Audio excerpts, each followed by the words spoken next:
राधे राधे दोस्तों। आज की हमारी कहानी बहुत ही मजेदार और हास्यप्रद होने वाली है। एक जाट, नाई और एक भूत की।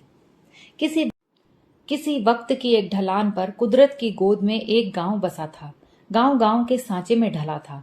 वही पुरानी सी झोपड़ियां, गोबर से लिपी पुती उनकी दीवारें, घर घर मिट्टी के चूल्हे, वे ही मर्दों के सिर पर बांके साफे और तारों से गुथी लाठियां उनके हाथों में, वे ही औरतों की अपनी अपनी पसंद के रंग बिरंगे घाघरे और छाती तक घूंघट।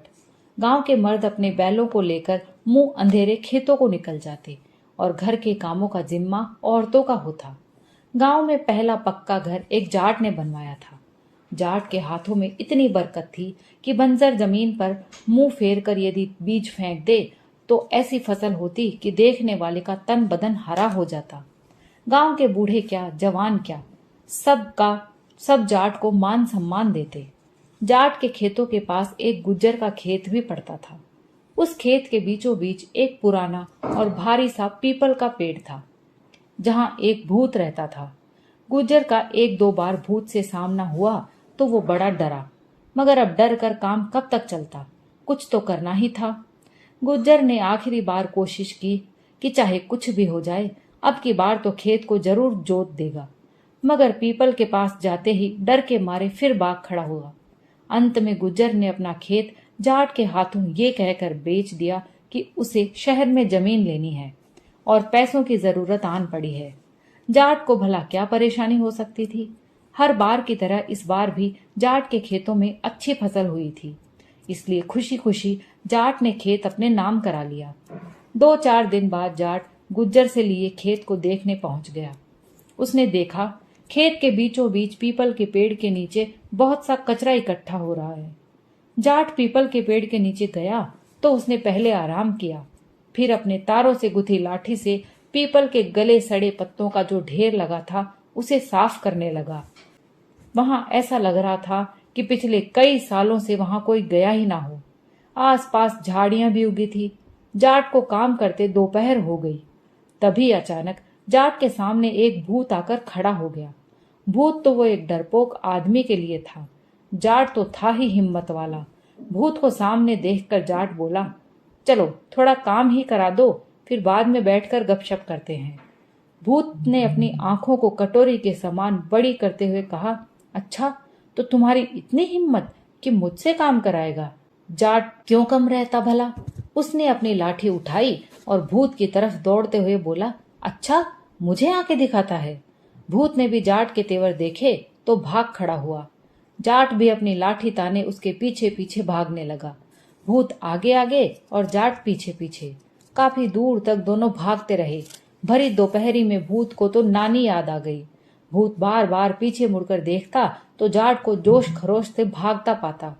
उसे यकीन हो गया था कि आज तो ये चौधरी मुझे नहीं छोड़ेगा।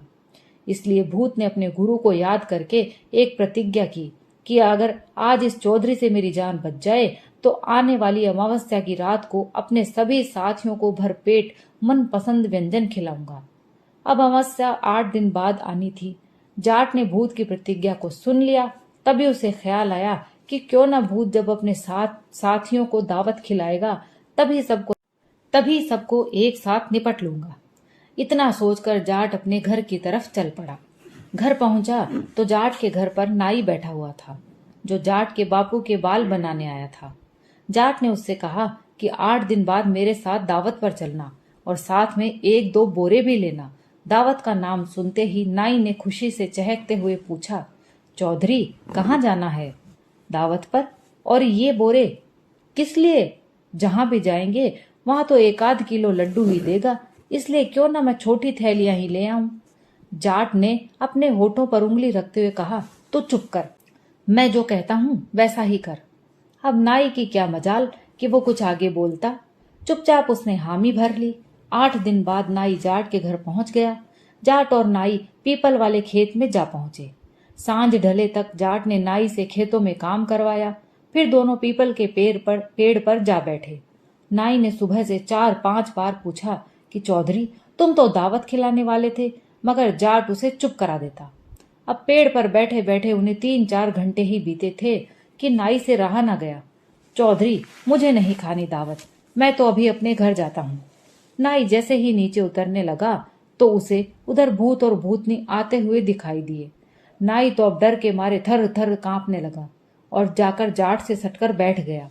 भूत और भूतनी नए नए रंगीन चमकदार कपड़े पहने थे। कोई भूतनी आटा गूंदने लगी, कोई पुड़ियां बेलने लगी, तो कोई मिठाई बनाने में मगन हो गई। भूत भी अपने कामों में लग गए। थोड़ी ही देर में तरह तरह के पकवान बनने लगे। पीपल के पेड़ पर बैठा जाट बड़े ध्यान से सब देख रहा था, मगर पकवानों की सुगंध से नाई के मुंह में पानी आ गया। तभी भूतों का सरदार, जो दिखने में बड़ा ही डरावना लग रहा था, वो अचानक वहीं आ पहुंचा और कड़क कर बोला, कोई मुझे ये बताओ कि ये दावत किसने कराई है और किस खुशी में कराई है। तभी भूतों ने कहा कि सरदार, ये दावत गंगू ने कराई है। अब सरदार ने गंगू भूत को अपने सामने बुलाकर पूछा कि गंगू, तुमने ये दावत क्यों कराई है? क्या मुझसे तुमने पूछना जरूरी नहीं समझा? तभी गंगू भूत ने हाथ जोड़ते हुए कहा, सरदार जी, मैं इस पीपल के पेड़ के नीचे झाड़ियों और गंदगी के ढेर में रहता था। इस खेत का जो पुराना मालिक था, उसे तो मैंने यहाँ आस पास भी नहीं फटकने दिया, मगर लगता है इस खेत का असली मालिक और ही है। उस दिन वह यहाँ आकर सफाई करने लगा। अचानक मैं उसके सामने प्रकट हुआ, मगर वो बिल्कुल नहीं डरा, बल्कि मुझे ही काम करने को कहने लगा। फिर मैंने कटोरी जैसी बड़ी बड़ी आंखें निकाली ताकि उसे डराकर यहाँ से भगा दूं, मगर मगर डरना तो दूर, वो तो लाठी लेकर मेरी आंखें ही फोड़ने को मेरी ओर दौड़ा। मैं आगे आगे और वो मेरे पीछे पीछे। काफी दूर तक भागने पर भी उसने मेरा पीछा नहीं छोड़ा। जब मुझे यकीन हो गया कि आज तो ये मेरी जान लेकर ही छोड़ेगा, तब मैंने थक हार कर अपने गुरु को याद करके ये प्रतिज्ञा की कि यदि आज इस लाठी वाले से मेरी जान बच जाए तो मैं आज के दिन सभी साथियों को दावत खिलाऊंगा। तभी जाकर उस आदमी ने मेरा पीछा छोड़ा। और हाँ, उसकी बातों से लगता था कि वो शायद जाट था। अब मेरी जान बची तो मैंने दावत खिलाने की जरूरत की है। गंगू भूत की बात सुनकर सरदार भूत को गुस्सा आ गया और जोर से बोला, तुमने तो भूतों का नाम ही मिट्टी में मिला दिया। तुम एक आदमी को भी नहीं डरा पाए। अगर वो कटोरी जैसी आंखें बनाकर दिखाने से नहीं डरा तो बेले जैसी आंखें बनाकर डरा था। साथ ही सरदार ने बेले जैसी बड़ी आंखें बनाकर दिखाई। भूतों के सरदार की इतनी बड़ी आंखें देखकर नाई और ज्यादा कांपने लगा। उसने तो जाट को कसकर पकड़ लिया और बोला, चौधरी, आज आज बचा ले मुझे, तो बिल्कुल भी भूख नहीं है। फिर सरदार ने थाली के समान बड़ी आंखें बनाई और बोला, देखो, थाली जैसी इतनी बड़ी आंखें बनाकर उसे डरा देता।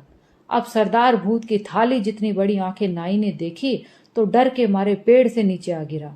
जाट ने झट अपना दिमाग चलाया और चिल्लाकर कहने लगा, पकड़, पहले इस सरदार को ही पकड़।